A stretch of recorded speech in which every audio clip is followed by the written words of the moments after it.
Amigas, amigos, seguimos con más. Son las 8:40 de la mañana. A esta hora, como todos los miércoles, tenemos nuestro contacto con el colega Vladimir Kislinger, quien está residenciado en Orlando, Florida, pero con quien hablamos siempre de diversos temas que, por supuesto, nos afectan a todos por igual.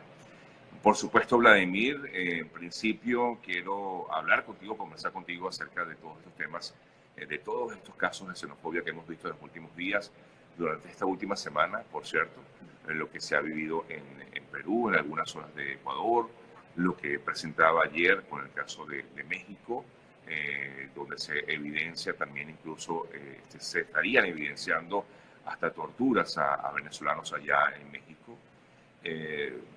No sé, conocer un poco tu punto de vista, porque sé que siempre tienes un pensamiento pues, muy particular con respecto a todo lo que tocamos, pero sobre todo este caso, porque como migrante que eres también nos ha tocado vivir, gracias a Dios a nosotros no tanto, porque vivimos en un país distinto, pero a muchos que van a otras naciones sí.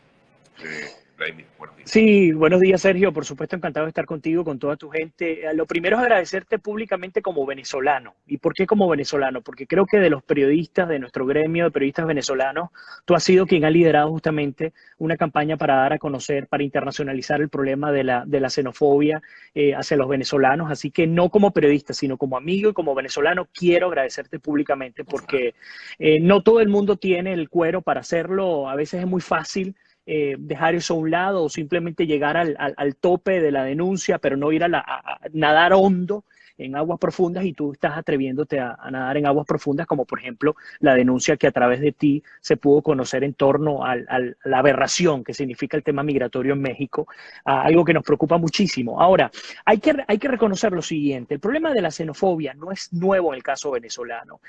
Obviamente estamos viviendo una segunda oleada de denuncias sumamente graves, pero hay que recordar que desde hace al menos 2 años se vienen viviendo hechos y actos de xenofobia en distintos países de nuestro continente. Pongo ejemplos. El caso de Brasil, en el estado de Roraima, cuando un grupo de pobladores al norte de Roraima, sur de Venezuela, decidieron ir a incendiar un campamento de refugiados venezolanos, porque entre esos refugiados había delincuentes venezolanos que habían incluso asesinado a un empresario, un pequeño comerciante en el Brasil. Esto pasó hace aproximadamente 2 años. Hace 3 años también vivimos, 3 y 2 años también, vivimos las protestas, manifestaciones por parte de un reducido grupo de panameños que salieron justamente a protestar en contra de la migración venezolana. En Colombia también ha ocurrido hechos de xenofobia, en Ecuador ha ocurrido, en Chile ha ocurrido, es decir, no es algo nuevo. ¿Por qué digo esto? Porque, me disculpan, porque no quiero solamente que nos concentremos a ver el hecho de Perú y de México. Obviamente están en el foco, pero el peligro existe en absolutamente todos los países donde se encuentren los venezolanos, no por venezolano en sí, sino por el impacto que ha significado localmente. Ahora, también hay algo que hemos hablado tú y yo infinidad de oportunidades, que tiene que ver con la hipocresía internacional. ¿Y por qué lo Sí, comento? Porque estuve revisando un contenido que hablaba sobre las patologías sociales, y hay una diferenciación entre lo que significa xenofobia y aporofobia. Por supuesto, seguramente la mayoría no sabe de qué estoy hablando y yo les voy a comentar brevemente. La xenofobia es el simple hecho o el rechazo a cualquier extranjero, cualquier individuo que no pertenezca a tu nacionalidad. Habría que preguntarse si en efecto estamos hablando de xenofobia o de aporofobia. La aporofobia es el rechazo a los pobres y a los desfavorecidos. Es okay. una fobia que hay hacia los pobres y los desfavorecidos. ¿Por qué lo comento? Porque, serio, hace 5 años o hace 10 años, cuando la primera oleada o incluso un poco más, la primera oleada de empresarios venezolanos, de profesionales venezolanos, comenzó a llegar a estos países, pues no se veían estos hechos de rechazo hacia estos venezolanos. Ahora vemos que la realidad es distinta, y qué casualidad que hay variables conexas, entre ellas, por supuesto, cuál es el perfil de quienes están emigrando hoy día del país. De hecho, efectivamente, bueno, aparte de suscribir lo que estás comentando, antes los venezolanos, bueno, en algunos casos, eran bien recibidos.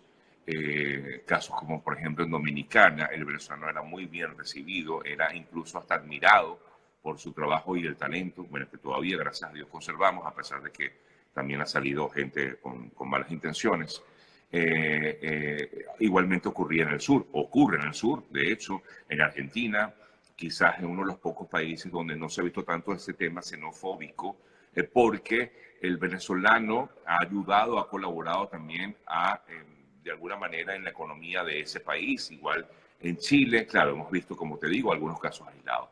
Pero quería resaltar eso, porque efectivamente en algún momento pues sí vimos o se vieron los venezolanos como alguien que más bien contribuía con la economía de cada una de esas naciones. Sí, Pero esto ha totalmente de cambiado, acuerdo claro, ha contigo. cambiado porque los venezolanos cada día están más pobres. Sí, claro, y no solamente un tema de pobreza. Fíjate que ayer analizaba, y vamos ahora a describirnos a nosotros mismos. O un venezolano promedio que esté migrando ahora, que tenga 20 o 25 años. Vamos a asumir que tiene 25 años. Esa persona, ¿qué edad tenía cuando llegó Chávez al poder? Tenía 5 años. Y esa persona nació bajo un sistema totalmente corrompido que lo llevó a sobrevivir bajo unos parámetros que no son los correctos. Ante esa realidad, aunque tú no seas delincuente, tú vas a contaminar el entorno al que tú vas a llegar.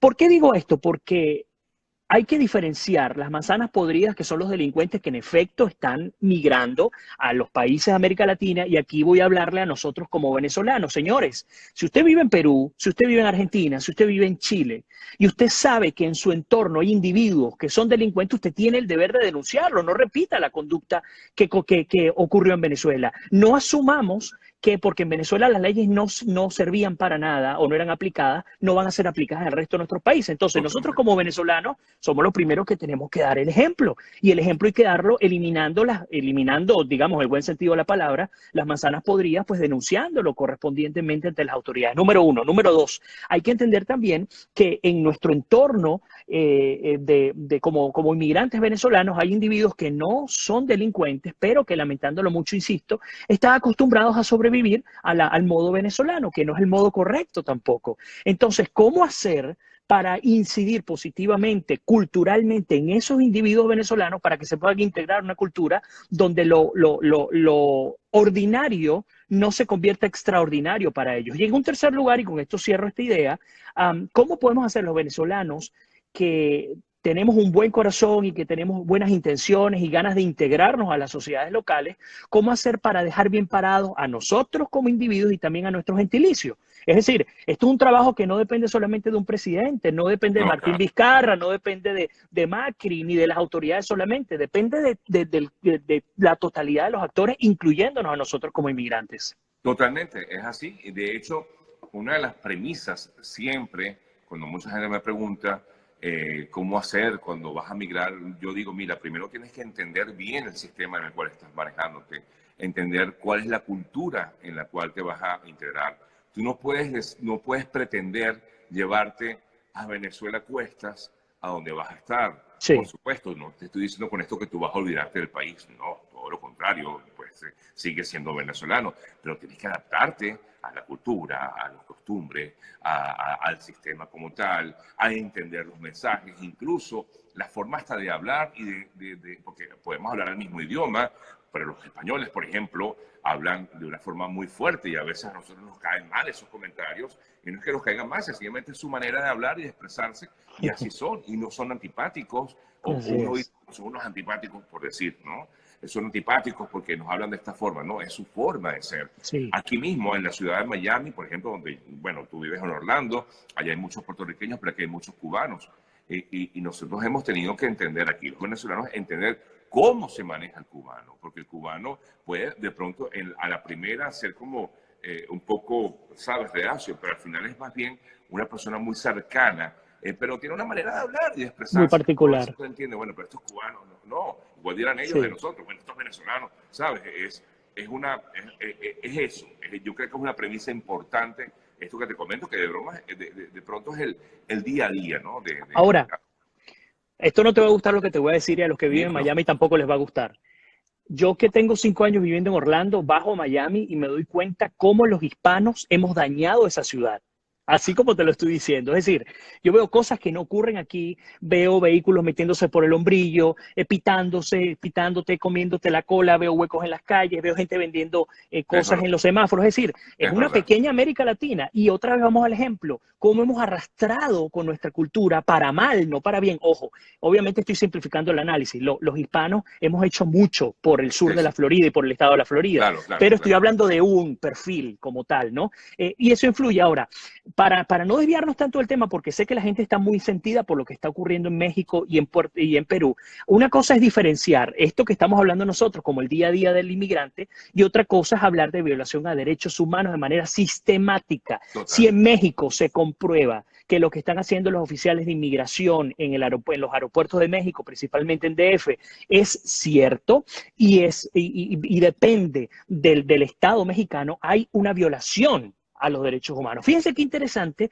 cuando las autoridades militares peruanas emitieron un comunicado desmintiendo a esos que estaban uniformados como militares y que dijeron que iban a trancar la frontera norte de Perú, diciendo esta gente no pertenece a nosotros, es un grupo paramilitar que está actuando de manera individual en contra de los venezolanos y nosotros vamos a procurar todas las vías necesarias para evitar que esto se siga repitiendo. Entonces, una cosa es la violación sistemática a los derechos humanos, porque yo puedo decidir como oficial de inmigración no admitirte y estoy en mi derecho. O sea, Claro. igual acá en Estados Unidos. Bueno, mira, sencillamente mi criterio dice que tú no estás admitido, punto.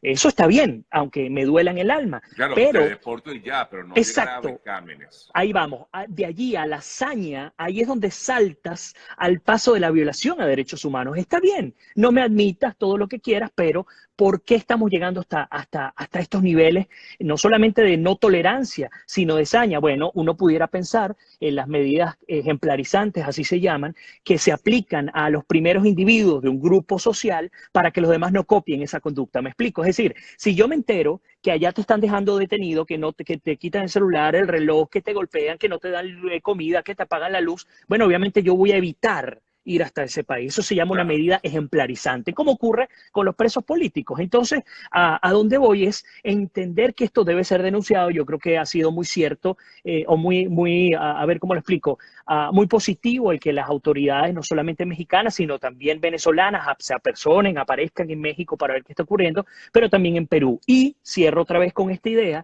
el hecho de que esto esté ocurriendo no quiere decir que la totalidad de los mexicanos, peruanos, argentinos, etcétera, No, estén en claro, contra de los venezolanos. por Tenemos que supuesto. tener cuidado porque nosotros podemos estar incentivando también a la xenofobia como venezolanos. El Cierto, decir es que los peruanos son estos, que los mexicanos son cierto. aquellos. No digamos eso, señores, no Y caigamos en es muy delicado generalizaciones. incluso para uno, Vladimir, como comunicador, que, a ver, de hecho, no, a mí me llegan todos los días, me imagino que tú también, videos y audios y fotografías, y uno tiene que corroborar toda esa información porque a veces incluso son eh, cuestiones aisladas que tienen una situación muy particular y poder determinar, bueno, si se trata de un caso de xenofobia o de algo así, digamos, un poco más amplio, y a veces son incluso hasta videos o fotografías viejas, Sí, y entonces uno colocar eso más bien incentiva. Es un tema muy delicado y que delicado. hay que manejarlo con mucha pinza, ¿no? Así es, sumamente delicado. Y tú lo acabas de comentar. Mira, me ocurrió hace 2 días, hablé del caso de Perú y lo monté en mi canal de YouTube. Y muchísimos peruanos entraron al canal, pero se ve que no vieron el programa, porque justamente yo siempre trato de mostrar todas las variables, ¿no? Y comenzaron a decirme que ni yo ni los venezolanos éramos hermanos de los peruanos, que nosotros éramos unos asesinos, violadores, que incendiábamos y descuartizábamos a la gente, etcétera. Y por supuesto, como lo decía alguien por allí, es que da rabia, ellos también están indignados, pero nosotros no podemos caer en exactamente la misma provocación, no lo No, podemos hacer porque lo que vamos a terminar haciendo es empeorar la realidad y la situación de quienes están en situación de vulnerabilidad, porque no son aquellos que estamos en los países de primer mundo, sino aquellos que están saliendo sin ningún tipo de capacidad para poder sobrevivir. Es hasta allá donde tenemos que ir, ser muy conscientes de lo que está ocurriendo. Y ojo, yo pedía ayer en mi programa, decía, dígame si ustedes están en el sur de América y dígame cómo los han tratado. Y la gran mayoría, sobre todo aquellos en Chile, incluyendo en Perú, me decían, pues no, me han tratado bien, yo aquí me he sentido bien, me he sentido realizado con todas las dificultades del caso, pero la gente me quiere, incluso muchos se ponen conmigo a llorar por lo que pasa en Venezuela. Eso también hay que destacarlo, las cosas positivas, por supuesto, por parte de nuestros hermanos latinoamericanos. Vladimir, se nos acabó el tiempo. Debo ya terminar. Gracias. Una A vez ti, más, como Sergio. siempre. Bueno, tenemos pendiente. Me dices que vas el viernes a una reunión de la Sociedad Interamericana de Prensa. Así es. Bueno, cualquier información que tengas por allí, pues haznosla llegar y, por supuesto, replicarlas y llegar a ser factible, pues hacer algún contacto también por esta vía. Con Un gusto. fuerte abrazo y gracias, Vladimir. Otro para ti. Bendiciones para todos. Amén. Bien, amigas, amigos, una pausa y al regreso ya nos despedimos de nuestro programa por el día de hoy. Gracias una vez más a Vladimir Kislinger. Recuerda seguirlo en @Vladimir Kislinger en Instagram. En Instagram. Vale, un fuerte abrazo. Otro para ti. Una pausa.